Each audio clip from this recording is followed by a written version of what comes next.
Okay, ladies and gentlemen, thanks for coming back to the podcast. Today's special guest is a longtime friend in the church, Mr. Chad Burke, who is the CEO of the Economic Alliance Houston Port Region and a member of the Deer Park Church of Christ. Chad, good to see you. Absolutely, Richard. It's good to be on. I appreciate the opportunity to chat with you.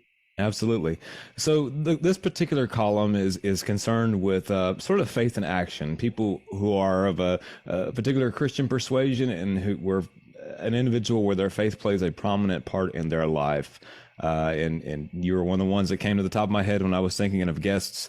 And I know you've been a long time member of the church, Church of Christ. So I wanted to have you come on and share a little bit about your own story. And let's set up a little context, a little backstory here, Chad. How did you get involved with the church? I'm a literal born and raised Church of Christ member. In fact, in Deer Park, the church I still go to, my grandfather and a couple other folks and families were the original kind of creators of that church there in Deer Park, and then just went there, all my childhood. And when we moved back to Deer Park from College Station after living up there for a few years, we started going back there again. So Okay, I didn't know your grandfather was one of the pioneers of that church. What was your grandfather's name?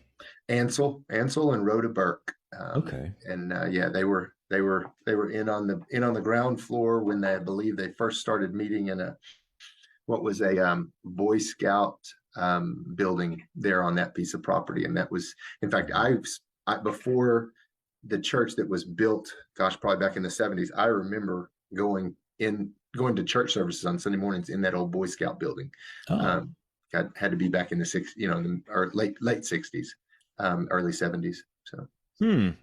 And I know there's multiple generations of Burks going to that church. Of course, yourself, your dad Jimmy, and your mom, and then of course, like I say, your grandparents, and then your kids, and relatives, and all that kind of stuff. So, how many generations would you say have gone through that church? One, two, three, four, now five. Five. Okay. My grandson, I've got a grandson now, and while my son was in the Navy, he lived with us quite a bit for the first 6 years of his life. And so he went to Bible school and church in there for several years. So what is it, whatever that is, one, two, three, four, five, six. Yeah. Hmm. And some of your earliest memories, Chad, not just in the church there, but as far as understanding a belief in God and understanding a basic concept of faith, when would you say that was when you really started going from maybe this is just something we do every Wednesday and Sunday as part of family tradition to I think I'm believing this for myself. I'm starting to adapt this faith to myself. I believe that there's something bigger than me.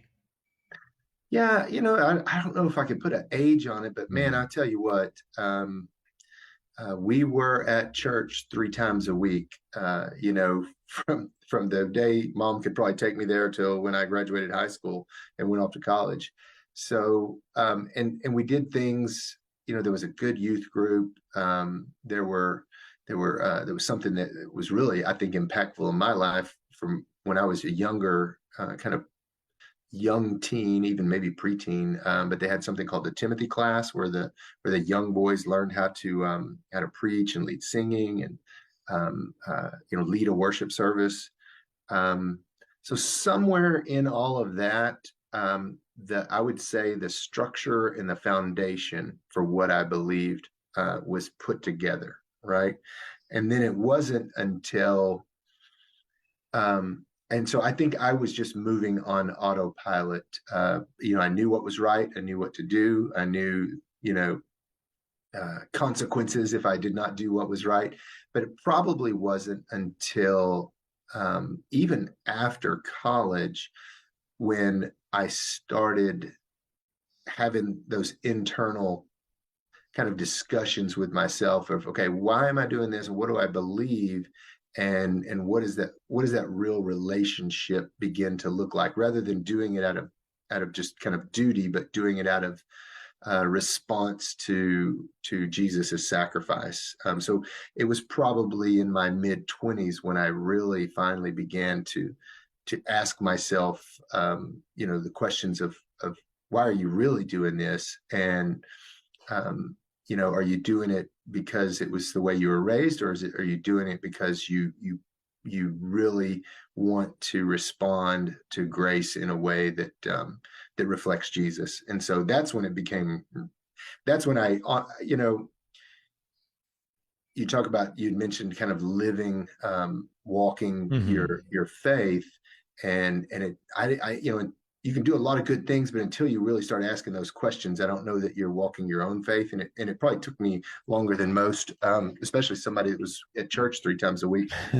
You would think I would have got that a lot quicker, but I think those tough questions and the good response to that probably didn't come till mid 20s, Hmm.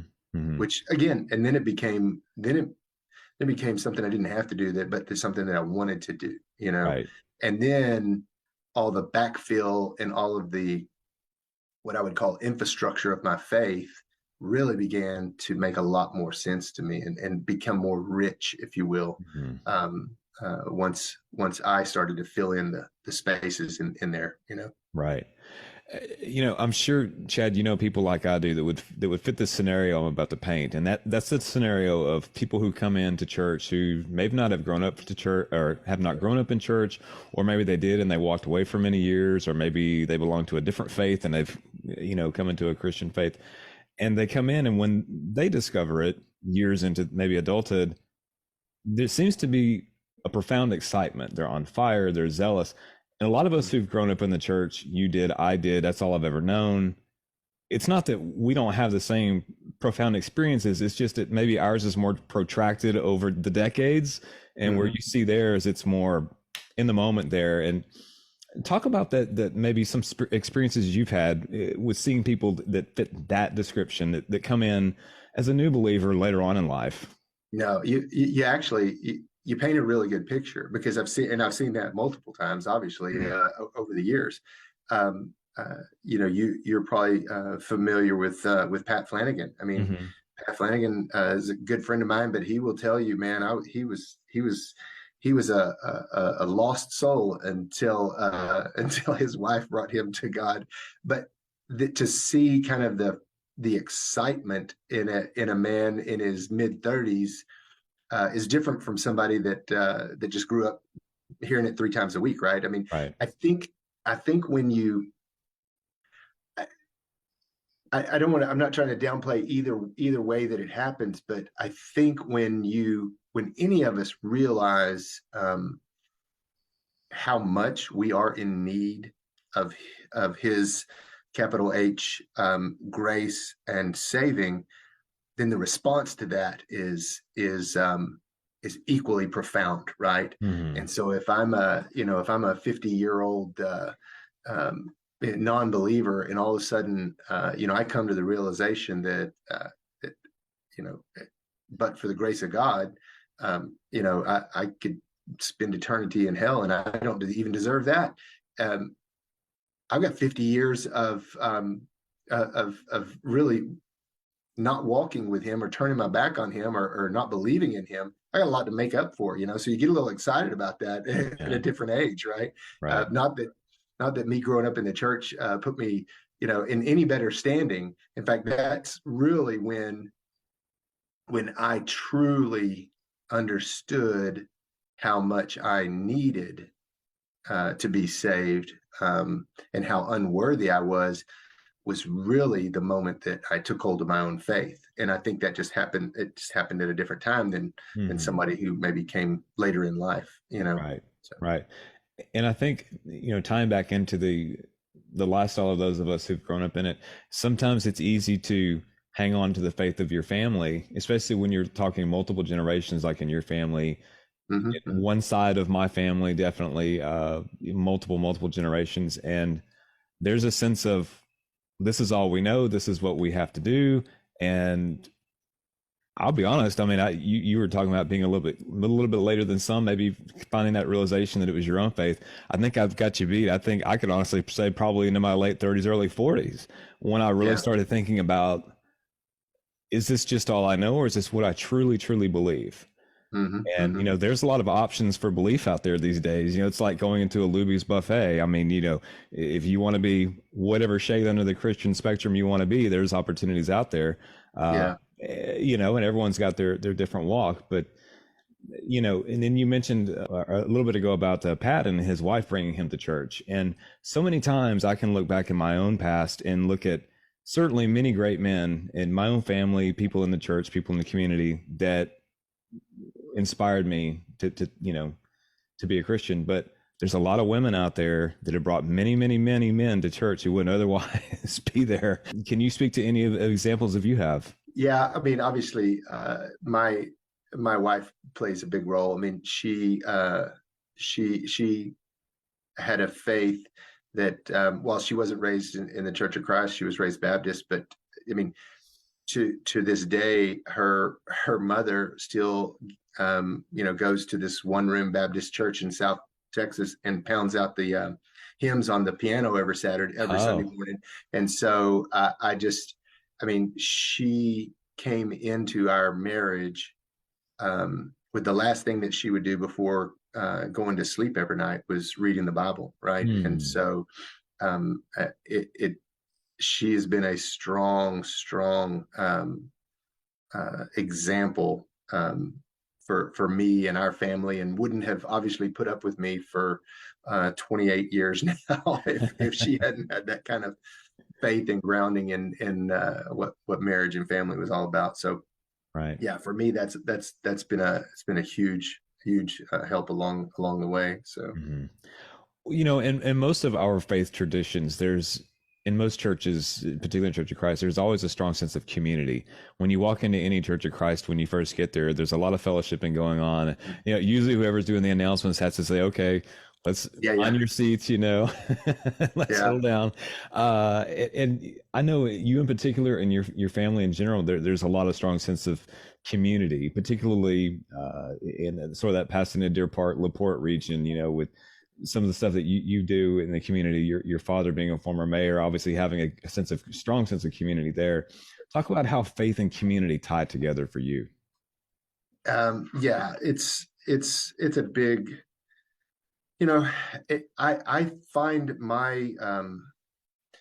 the richness in life comes from community, right? The heaven on earth that he promises us, I have come to hold on to, that comes from community, from friends, from fellowship. And so there's nothing better than fellowship and having friends that you love and that believe the way that you do.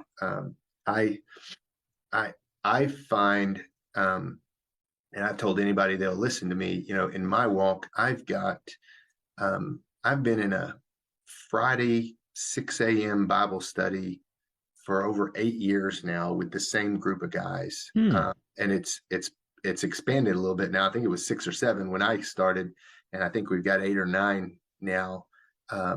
But every Friday morning at 6 a.m., I'm driving 45 minutes to get to a Bible study class, with guys that are part of what I would call my community. Hmm. Um, and I met them through work. And we don't all go to the same church, Right.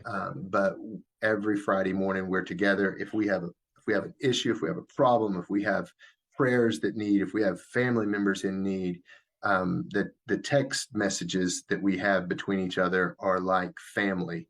And I would not have the courage to walk my faith the way I do if I didn't get to interact with community, for lack of a better word, but mentors and friends that are men that I can look up to, that walk their faith and live their faith in their own jobs, right? Hmm. And for the longest time, I was I don't know, afraid, quiet, scared, to be a little bit more out there with my faith, until I saw men that I looked up to have no compunction whatsoever Hmm. of talking about it and sharing it and living it on just a very regular and open basis. And so, yeah, and that's not just this group, but family and friends from church as well. I mean, um, I, I think everyone needs an example to look up to, and the more of those good people you can put around you that Hmm. that bolster you, that lift you, that give you courage, then iron sharpens iron, and it Hmm. makes you a better person. It makes you um, gives you the ability to live your faith more openly. And frankly, the more openly you live your faith, the more people are drawn to that faith. I mean, I think um, one thing that we like to say with me and my friends is that, look, I want to live in a way that reflects Jesus and draws people to Jesus by the way I live and interact with them. And just having a bunch of good people around you always helps you be a better person, right? I Hmm. mean, I said this the other day in a presentation, you are the average of your five best friends. So you better surround yourself with five people you want to be like. I have made the point that, my inner circle of friends are all very strong Christians. And on Judgment Day, I'm going to huddle in between them and hope that God just sees me as one of these guys and lets me go in with them rather than Yeah. picking me out, Yeah. because I know my own shortcomings. Hmm. So, yeah, community and fellowship and mentors and people that don't have to be. One of the most amazing people I know is the 30 something guy that is in our Bible study group. The rest of us are in our 50s and 60s. Hmm. And so it doesn't have to just be an older person, but surround yourself with those people that help you reflect Jesus. Right. So And I know, in the Deer Park community, all the years I covered it for the broadcaster, for the newspaper over there, for people who don't know, uh, there are so many good men of faith, women of faith in that community, and mhm. in the community at large, even from city administration to organizations like yourself. Though you're not speaking on behalf of the organization, there are plenty of members in the organization that are people who revere faith and have a strong personal faith, and lots of prayer breakfasts and stuff like that, and they don't hide it. It's something that's Yeah. very much a part of the fabric over there. Yeah, we have at the Economic Alliance where I work, we've got, we probably do 10 different events throughout the year, and we start every one of our events with a prayer, and nobody complains about it, and nobody has Mhm. come to me and said, "Hey, Chad, why are y'all doing that? You have to stop doing that." And Right. so, I think, to my earlier point, the vast majority of people appreciate that Hmm. and are drawn to that. And so, hopefully the position I'm in allows me to show that. Right. Um, you know, Right. Chad, so many people when they're going from high school to college years step away from their, not necessarily, I don't want to say step away from their faith. Some people would say that. I don't know that I would go that far, but they may step away from their church traditions or their day-to-day, how they live their life as far as how they grew up is concerned. And then a lot of them will come back later, maybe when they have kids and they want to emphasize the importance of that to their own children. Did you have that little hiatus or did you continue on through? oh yeah, no doubt. I don't think it was not. I mean, it was a time of just goofing off and Hmm. and exploration, and you know, I I I was not.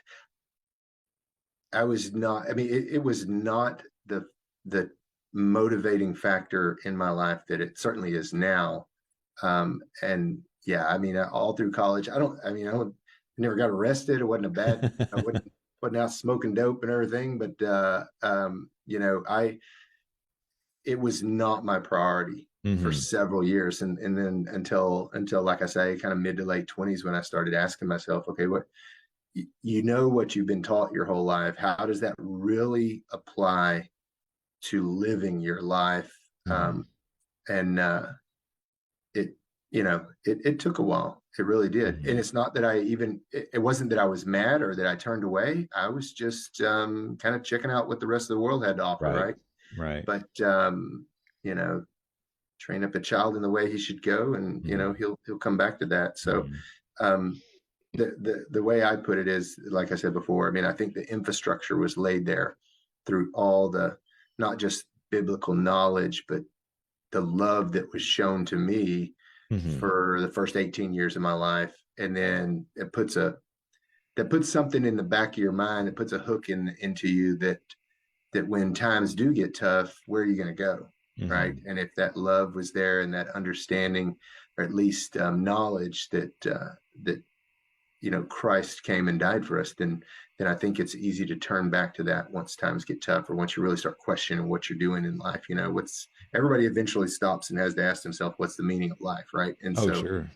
um, if you've got a foundation that you can turn back to and say, "Oh yeah, that's what they were teaching me for 18 years," Yeah. then it comes back to you, and you're like, Yeah. "Okay, now I understand why. I understand how this all fits together." Right? Mhm. So I I think you're right. You see that, but it's the foundation is always there. Right. Would you say that has there been a seminal moment or maybe a seminal person, if you want to call it that, someone special in your life that's helped maybe nudge your faith back on track? Because we all have little times in our life where we wax and wane and we're on fire and then we're just coasting, and then sometimes maybe we're a little low, and sometimes it's an event or a word from someone, maybe even not even someone just someone you run across and you just start a conversation and something is left, like they deposit some little inspirational thing with you. Has that happened to you?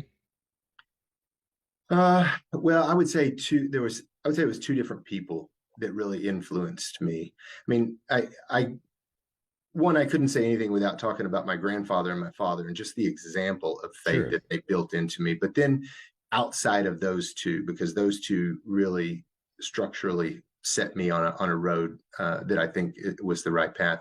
But what's interestingly enough, while I was in high school, um, going to church 3 times a week and not complaining, Hmm. I had a what was then our high school teacher, named Bob Dreer. I don't know if you remember Bob, Mm-mm. but Bob was an operator out at one of the plants and he was an older gentleman, probably 20 years older than me.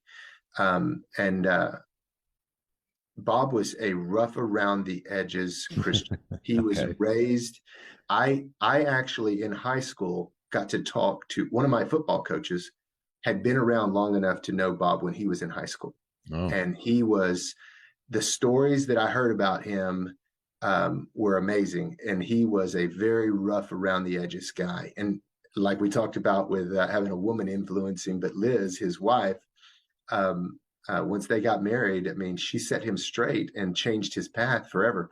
Well, Bob was even a beautiful song leader, had a beautiful voice, and ended up leading singing for years, and just um, it ended up just being an amazing guy. And but he was one of those guys that still was rough around the edges, and so a lot of people were like, "Oh, you got to go listen to Bob's class or whatever. You got to do this, or Bob's doing this, or whatever."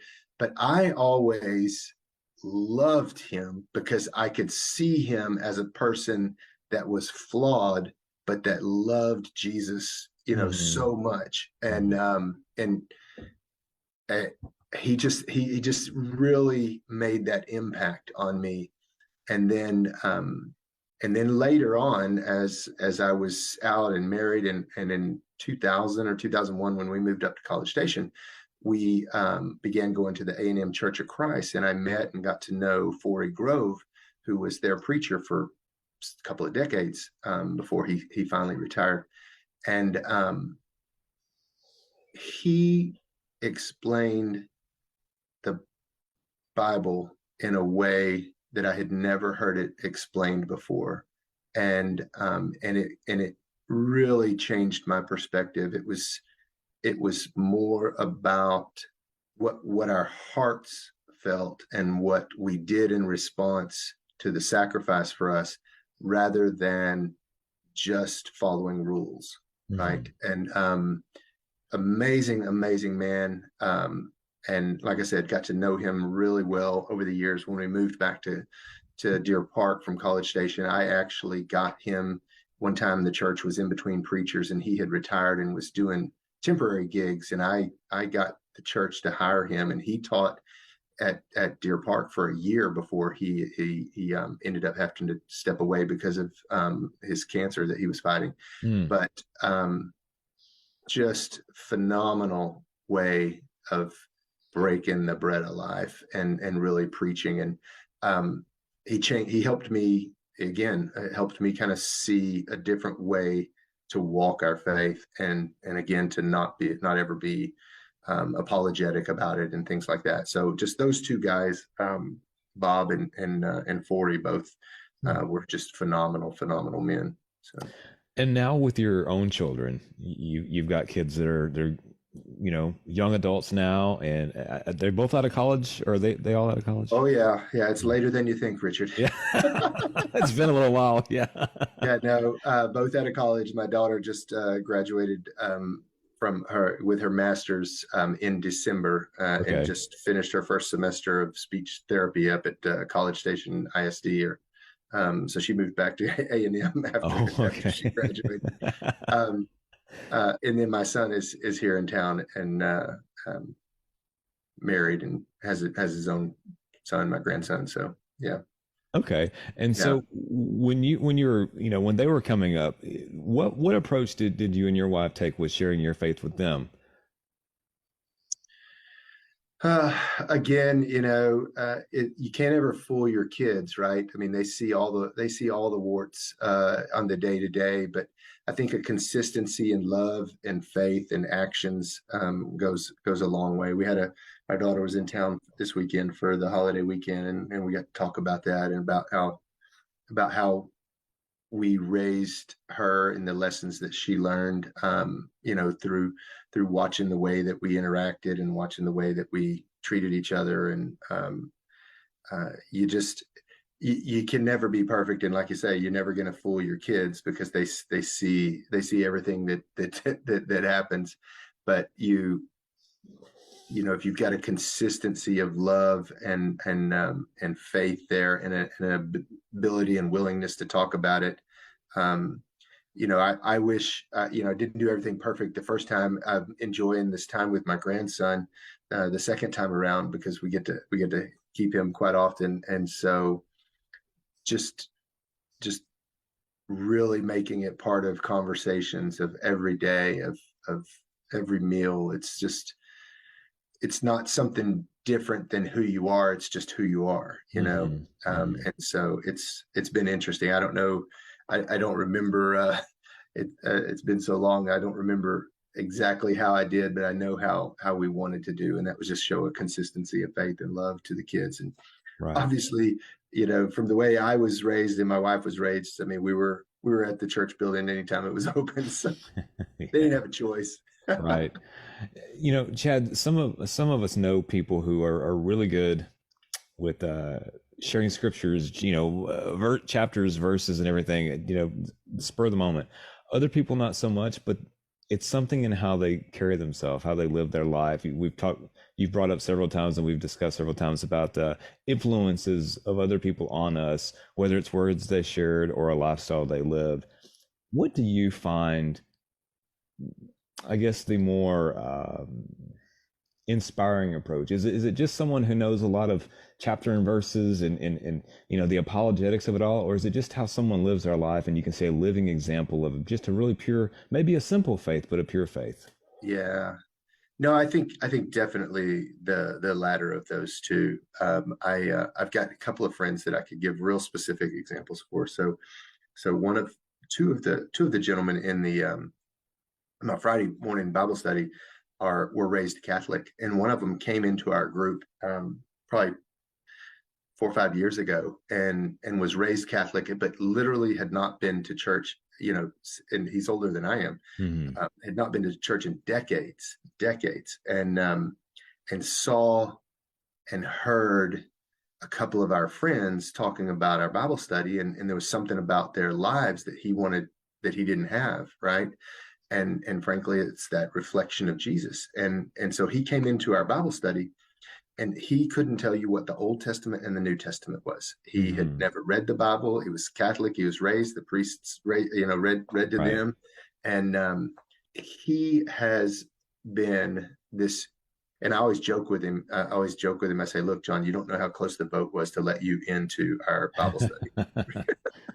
It was a real close vote, but no, he is this huge, just inspiration to me, because without this base of knowledge, he has completely changed the way he lives his life.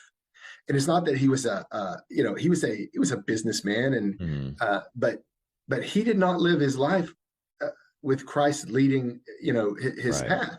He didn't have that compass. He didn't have that understanding. And to see the way that he lives now, in the way that he shares his faith and the things that he will do, is just amazing. And to this day, I still probably couldn't tell him, hey, where's Matthew, right? Hmm. And so he has come a long way, but the real step has been in the way that he lives his life. So tremendously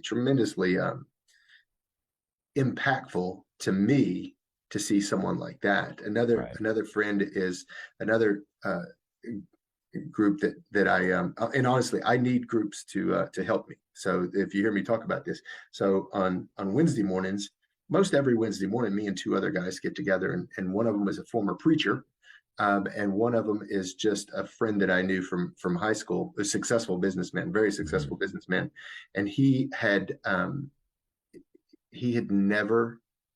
He was his parents went to church. He went to church growing up. He never paid attention a single day in his life. He didn't know what the old from the new, the anything. And he and I he had heard about my walk in my faith, and he said, "Hey, would you be willing to get together once a week, and maybe we just get one other guy, and just the three of us sit down and talk every Wednesday morning, about faith and what's going on." And he he will start every one of our meetings with he reads his Bible on his tablet. And Okay. so before we start our discussion, we've all got our coffees, and before we start our discussion, he will open up the Bible on his tablet, and he will just randomly pick a verse and chapter, and he'll read until the preacher or I can figure out where in the Bible it is. Because Oh, he's to this day, he still has no clue where everything is. He's learning, but and is one of the most faithful, just God loving guys that I mean, he sees God in everything. He'll text me, Chad, I can't believe I saw what happened. He goes, God is right in the middle of this. And he will just, I mean, he's just loving life. Now that he's kind of understood and found his faith. And but yeah, he couldn't quote a scripture if you paid him to. okay. You talked about going to the different Bible study groups that you're involved with. Are there other things that you're involved with, whether it's in the church or with your family or with friends or community that are faith based? Um, we do a lot of praying at the house, Hmm. and that's always, I think, important. Um, uh, yeah, just a lot of praying at the house with the family. We have traditions, uh, not just before meals and bedtime, but at any time I think it's necessary. We do a lot of hand holding and praying, and I think that's important, on a lot of levels. And then we've got you know got a lot of brothers and sisters, and I have a really close brother-in-law and sister-in-law, Shannon's brother and his wife, that we always celebrate Easter down at his place in Beeville. And every Easter we have and I'm not exaggerating, it's a faith-based ranch-wide scavenger hunt. Oh. And to get to the next clue, you have to be able to answer a Bible question. And so and the kids love it. It's so much fun. But things like that, where it just shows the younger generation that it's part of who you are. It's not just words, but it's just part of who you are, and it's the beautiful thing about life. I mean, it's Hmm. why we're here. So Right. So speaking of Bible verses, Chad, do you have one that guides your faith? yeah, and you're gonna laugh because it's Matthew, it's in Acts 17, and it's down towards the end, so I couldn't tell you the exact verse, but it's when he's talking to the Athenians um, about all of their different idols that they worship. And he talks to them about the one that doesn't have a name, so they don't miss any gods that they don't offend. But it boils down to this: is that it says specifically that God put us in this specific place in this specific time in the history of the world because that's where he wanted us. And then it goes on to say that the reason he put us here was so that we would reach out for him, though he is not far from us. Hmm. And so that just gives me strength every time I think through that verse, that we're here for one reason. If we go back to the meaning of life, right? That everybody has to ask themselves, what is the meaning of life? Well, he tells us right there. The Hmm. meaning of life is for us to reach out to him. Just like any parent wants their child to reach out for them, to look to them for advice, to follow in their footsteps, God literally put us here on earth so that we would reach and try and hold on to him. And the beautiful thing is he ends with, though I am not far away. So he's Hmm. always imagined him within arm's reach of where I am, so that anytime that I need him, which is really all the time, but anytime that I think that I need him, he is right here. Hmm. Um, and that helps you decide how to live and how to walk, and then it gives you strength when your faith is might be lagging a little bit, right? That, hey, I've got the God that made the world, that put me in a specific time and place in this world just so I could be here for and reach for him, and he's standing right there next to me. All I have to do is reach out for him. So that's the one that kind of gives me hope and faith. Okay. And can you recall an experience where your faith was really tested? Not tested in the sense that whether it's true or not, but tested in the sense that maybe everything else had failed you. People had failed you, your own maybe psychological strength had failed you, but your faith is what saw you through a difficult time. You know, um, I had a lot of challenges, in college and just after college, but I don't think that I ever came to that point where I said, God, why are you doing this to me? Hmm. I just think I was wandering around bumping into things, lost for a while before I realized why I was supposed to be here. But I don't think I ever lost, you know, kind of had that, the prodigal son come to Jesus Hmm. moment in the Okay. pigsty. I know people could probably look at me and say, yeah, you were in the pigsty, but it never crossed my mind. Right. Right.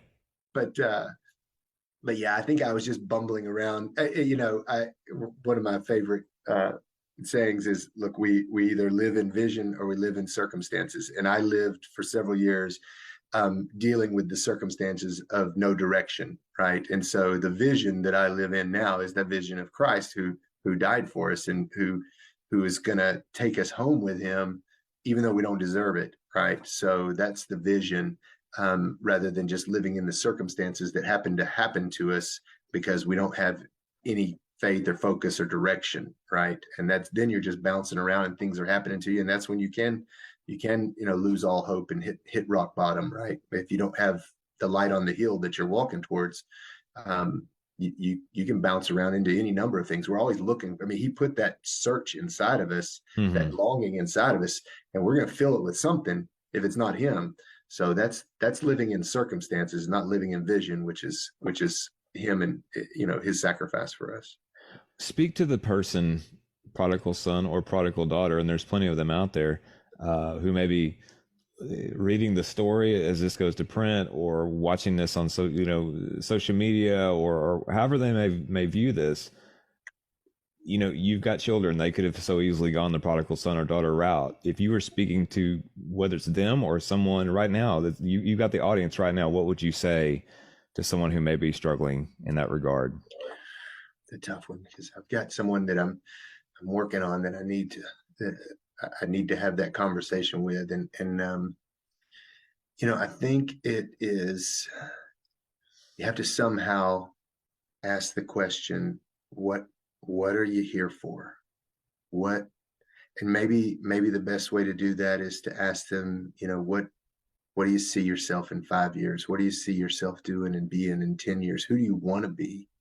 Um, you have to have that moment of realization that cannot we cannot overcome by ourselves, right? We are not capable of running these lives that God gave us by ourselves. We will inevitably every time fail if there's not something bigger than us in control of our lives. Um, and so I mean, I guess the question is, what are you here for? Back to the meaning of life. What are you here for? What do you Mhm. want to be? What do you want to do? Do you want to have joy in your life? Or you want to continually be trying to feed a black hole of need that doesn't that doesn't respond? You just put more stuff in it. Um, or do you want to feel the real joy of knowing a brother or a sister that has that faith that you have, that can carry you along when you're weak? You know, the joy of feeling that love back to you once you've given it out, right? Um, that's the I mean, that's I think that's what he put in us to look for. But he says we can have it here if we just follow him. If we Mhm. just follow him, we can have heaven on earth. We can have that joy. We are meant to enjoy this life, even though we've got sufferings. We're still meant to enjoy this life. But without him, it's just we're just so terrible at running our lives Right. without him. It's just one failure after another, one mistake or bad decision after another. Um, Mhm. so, what do you want out of life? Mhm. Do you want to feel joy? You want to have love? Do you want to have peace? I mean, I used to describe peace to uh, Sunday school classes I would teach is, guys, remember the last day of class in junior high when you ran outside and you were done with school for the year and your heart was so light you could literally, walk on air. That's the peace that God wants you to feel in your heart every day. Um, uh, so yeah, do you want peace, or do you want to just always have that pain inside, um, Mhm. of just being unfulfilled, right? So Right. So many people would find a challenge to their faith in the disguise of bad relationships, bad former relationships, whether it's the loss of a special friend or a business partner or a fiance or a wife or husband. A lot of it, we all know people who've gone through that. I'll be honest, I've gone through stuff like that. And that will really, really, really, really test your faith, because you yeah, wonder, why was this person put in your life, but now all of a sudden they've been removed? And yeah, if God plans everything, whether you believe in predestination or not, I mean, most of yeah. us agree some things are at least suggested and guided, whether or not they're all laid out verbatim or not. But I mean, they're there. Uh, have you ever gone through that yourself? And if you have, how did you deal with it? If you haven't, what do you think could be some good suggestions as far as dealing with those broken connections in your life and how they can Yeah. affect you? So I mean, I had a loss like that in early on in my life, early 20s, and I think back on it. I think of the pain that I was going through and the frustration. But more than that, especially now that time has passed, more than that, I think back and uh, I remember sitting on the floor of my living room with my brother and my father. after a particularly rough loss that I had had. Mm-hmm. And I remember the just the relationship in having a brother and a father there with me at that time, right? Um, that kept me from, you know, it's not that they were holding me at the door, but the fact that I had a brother and a father that knew what I was going through and that had my back at that point in time and were holding me up. Um, it goes back to relationships and fellowship and uh, you know, friendship and being able to, you know, tell people, you know, openly what you believe, and then all of a sudden finding out, oh yeah, I'm right Mm-hmm. there with you, brother, right? Right. And so again, surrounding yourself with people um, that can that can lift you up when times get hard, or that can hold you up when times get hard, is just, I mean, it's the most important thing, because again, we can't make it through on our own, and even if it's, you know, if it's our friends and family lifting us up, that's God lifting us up through our friends and family, right? Mm-hmm. Mm-hmm. So yeah, I was lucky, you know, I was lucky. But honestly, thinking back to how devastating that was, the thing that I remember now is the love that you know that I got from my brother and my father, you know. Right. So Mm. And for people who have a talent, they've got something they're really good at. Maybe someone's told them, "Hey, Joe, you're really good at X, Y, and Z," or maybe it's just X, maybe it's just one thing, and they're a faithful person and they want to utilize their talent to help other people and to exemplify God's work in their life. You know, what are some of your, I guess, suggestions and advice for them and how to parlay their talent with helping other people and living a faithful life in public? Because you know, like you yourself, you're great, you've got great leadership skills, you're charismatic. I've been to many events that you've been at, and I mean, you know, people in that room are watching you, they're listening to what you're saying, and you've got that ability, and you don't even have to in my opinion, you don't even have to try to do it. You've got a natural ability there. Maybe some people have to work a little harder at that, you know. What's your advice for them, Chad? well, thank you for the kind words. I I laugh with my wife sometimes. I'm like, you know, for an introvert, I've really found a job that doesn't let me. It makes me get in front of people. So, um, but yeah, so that's a great question that I've honestly been, you know, the last I've been here for 15 years, and I know that God put me where I'm at to try and, honestly, God's hand is guided my entire career, even when I wasn't listening to him. But for him to put me in a place where I can hopefully influence people, I've really wrestled with that question and come to realize that I now have a responsibility, because I get to talk to a lot of people, to reflect him and his love, right? And so that's part of what I feel like I have to do now, because I know, again, going back to Act 17, he put me in this time and place. Mm-hmm. So, but for the longest time, I didn't know what that was. I didn't know, you know, I'll be honest with you. I, even years into our marriage, um, I made a real hard run at being a coach, a football coach. Mm-hmm. And at the last minute, God said, nope, you are not going to do that. You are going to do this over here. And I thought that he wanted me to. I loved coaching. I loved kids. I loved sports. I thought, hey, you know, God's going to put you in this place where you can impact a bunch of kids. And it didn't work out that way.